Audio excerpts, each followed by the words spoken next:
This will be part 2 of the lesson, Best Practices and Common Misconceptions about Studying. Let's take a look at misconception number 1. We think we know it because we can easily retrieve the information during a study session. The reality, easy retrieval might be the working memory boost, not necessarily strong storage strength. In fact, if this is our first time studying the information, then it's got to be the working memory boost because we haven't built up strong long-term memory traces in the cerebral cortex yet. We haven't even gone to sleep for the first time yet after that study session. So we can fall victim to an illusion here that we think we know it because we have fast, easy access to it. We have high retrieval strength during the study session, but that's the working memory boost. It's not the result of strong memory traces. We haven't built them yet. So understanding is not the same as remembering. When we're studying, we can have the feeling like, oh yes, we understand the information, but that's not the same as remembering it later. Remembering something now is not the same as remembering it later. Again, because of the two memory systems. The working memory system can enjoy the working memory boost, and we can have easy access to information we were just studying. But then if we try to access that information later, we might forget. And we saw that when storage strength is low, the rate of forgetting is fast, and students often underestimate how fast they will forget. This is a metacognition cautionary tale. Now, even the next day, so right, we study here and then we go to sleep and wake up the next day. Even though sleep helps strengthen memory because the memory consolidation process is going on, right? So we get this boost. Even though sleep boosts the strength of the memory traces in the long-term system, after one study session, we can still forget what we studied the night before because we still have relatively low storage strength. So another way to communicate this misconception or this cautionary note is that we don't want to confuse these two conditions. Over here on the right, the easy, fast retrieval is due to strong cortical memory traces. That's what we want. But in our first study session, we might also have easy, fast retrieval, but that's due to the working memory boost, not long-term memory, because we have low storage strength at that time. Misconception number 2, we think that long study sessions are good.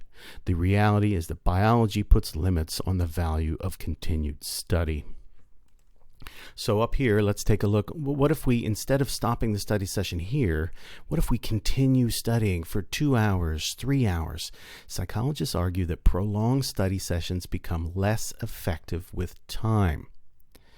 And we would indicate that over here, or down here, we can see that we don't get some extra bump in the storage strength if we were to prolong this study session. Now, why would that be? Well, one possible explanation is the hippocampal synapses, a critical structure for daily learning. The hippocampal synapses have reached a plasticity limit. Further study becomes less valuable. They've already maxed out their synapse strength. So continuing to study the same information for 2 hours, 3 hours, it produces little gain in the strength of the memory traces in the hippocampus. So the recommendation here is that we don't use long study sessions. Rather, we shorten our study sessions and repeat our study sessions. So just because we're spending 2 hours, 3 hours processing the same information doesn't mean that we're getting benefits from that extra study. We have to appreciate how the brain is working. So when do we want to study again? We want to study again when the working memory boost is gone and the hippocampus is refreshed. And both of those things will be true after a good night's sleep. Now, in previous lessons, we've learned about 2 really important processes that are thought to occur during sleep. In phase 1 of sleep, we're going to do memory consolidation. The hippocampal memory traces are fired up in order to strengthen the cortical memory traces. But then the hippocampal memory traces will be weakened. The synapses weakened, the memory traces weakened in order to refresh the hippocampus. You got to weaken the synapses so they can be strengthened again for the next day's learning. So this is why we want to study repeatedly with sleep in between. We need a nicely refreshed hippocampus for new learning, and then we can make new memory traces that can be used during the next night's sleep for consolidation. Now, misconception 3 is that tests only measure prior learning. In other words, they have no influence on the condition of your long-term memory, for example. They don't affect storage strength or retrieval strength. They are simply giving you an indication of what you know and what you don't know. In reality, tests increase the strength of cortical memory traces because they trigger another round of consolidation. In addition, tests strengthen the retrieval pathways that find memories. And you recall, these are the two sort of sides of the coin of forgetting. We can forget because we don't make strong cortical memory traces, right? That leads to fast forgetting. And we can forget, even if we have strong memory traces, because we haven't accessed that information in a long time. So we got to keep our retrieval pathways nice and strong. So testing ourselves helps in both dimensions here. We can prevent forgetting by using this testing strategy. But tests offer a third advantage as well. They can improve metacognition if they are done between study sessions. Then we'll get a good sense of the strength of our long-term memories.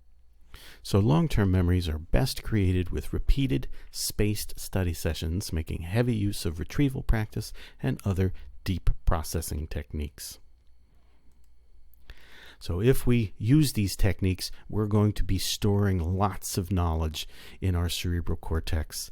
And if we store it well, we're going to have fast, reliable, easy access to that information. We will be a well-educated individual. But of course it took work. Because it takes repeated study sessions. We got to use the hard study techniques. Retrieval practice is difficult. The deep processing tasks make the brain work. This stuff is hard to do. So it takes wisdom then to realize and appreciate the value of doing the hard work. We're going to become educated. Now, there are lots of college students all over the world that have used this time-honored tradition, what we used to call the burning the midnight oil, where you have a test the next day and you haven't even looked at the material, so you stay up all night trying to cram all that information into the brain. But it's a risky choice, and it's likely to lead to ignorance, right? Because after all, cramming, by definition, just sort of one prolonged study session prior to an assessment, it's going to leave you with relatively low retrieval strength because you have relatively low storage strength. So there's going to be fast forgetting for folks who cram.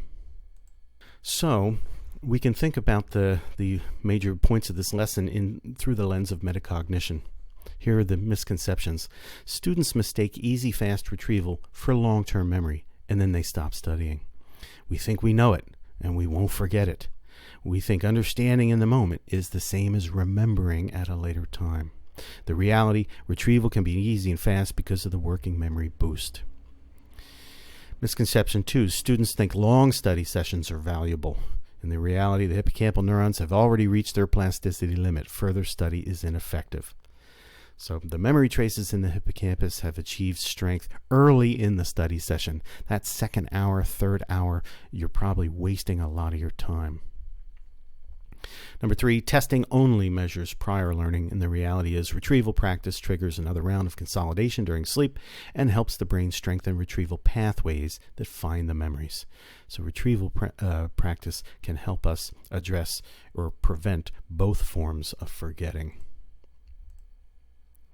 So we'll end here with just sort of a recap of what's going on when we're learning and remembering and forgetting.